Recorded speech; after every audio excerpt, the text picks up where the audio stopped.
Hi all! Everything in my video is pulled from the public domain, and I am using them under the Fair Use, Fair Dealings guidelines.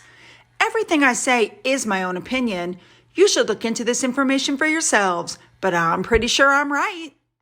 Good morning, everybody. Today we are turning our attention to Remembrance Day, the events surrounding it.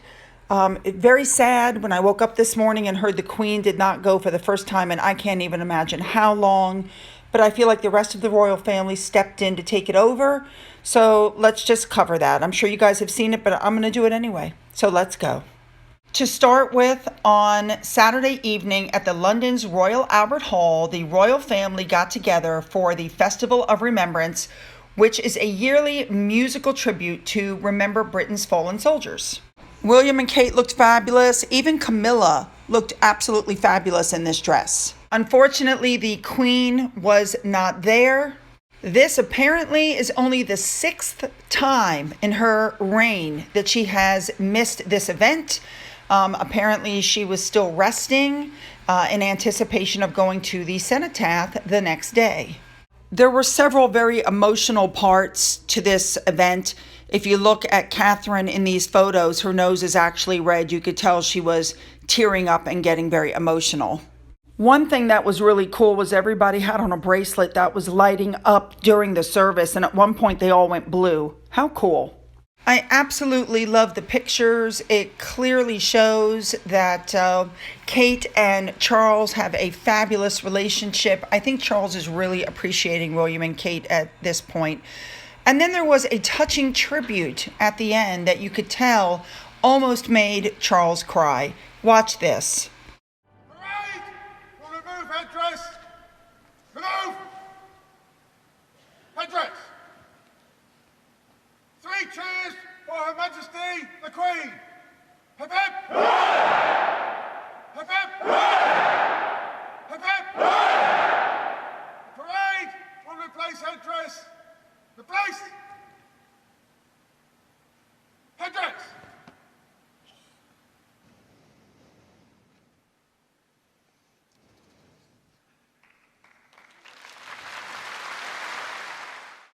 Well, the next day, the news came out that the Queen was not going to make it, and they're claiming that she has sprained her back. You know, maybe she has sprained her back, but you guys, I really have a bad feeling in my gut that she's going downhill very quickly, which happens when you lose your partner of 70-something years. So the next day, it was time to meet at the cenotaph. Camilla, Kate, and Sophie, all looking absolutely amazing, appeared on the balcony. I mean, they all looked absolutely amazing and very somber for the occasion. So it's at this time that the ceremony started, as soon as the royals took their place on the balcony, and they started laying the wreaths, and it was a very somber occasion, and you could just see the emotion in everybody's face. Even Charles looked like he was on the verge of crying at one point. I mean, it was just so touching. And it was wonderful to see William out there doing his part, you know, the future king. I think he's going to make a great king. It was very well done, but the most emotional part for me was when Charles laid his mother's wreath for the Queen. Watch this. Lieutenant Colonel Tom White of the Royal Marines. A query to Her Majesty the Queen gives Her Majesty's wreath to the Prince of Wales. On behalf of Her Majesty and the nation, he lays it.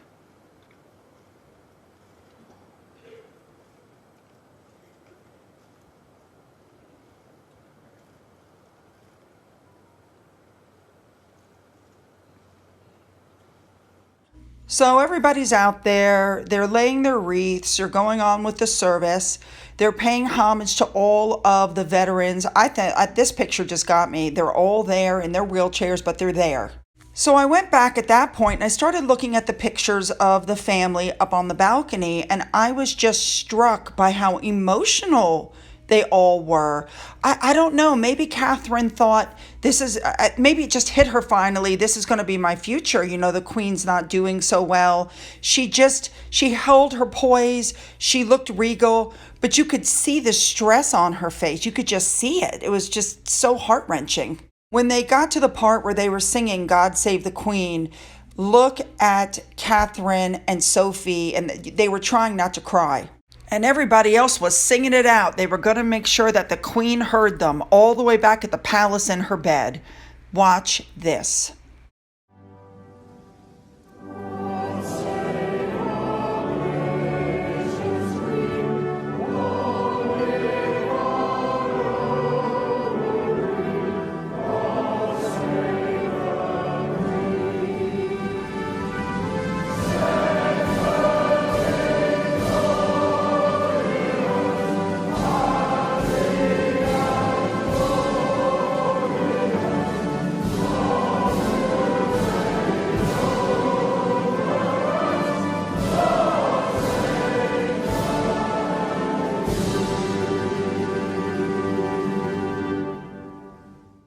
They were emotional.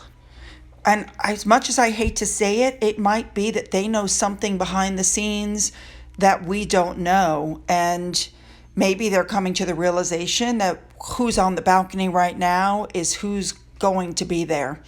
I don't know any other way to put it. Breaks my heart. Now, as I'm not British, I don't really understand the whole ceremony. I know what it's about, but there's little nuances you don't catch. Like, for instance, I always wondered how all those wreaths end up on the cenotaph. I had no idea that after the royal family left the balcony, that they started a parade and they were handing off the wreaths and people were laying them. It's really cool. So here's a little clip to show you.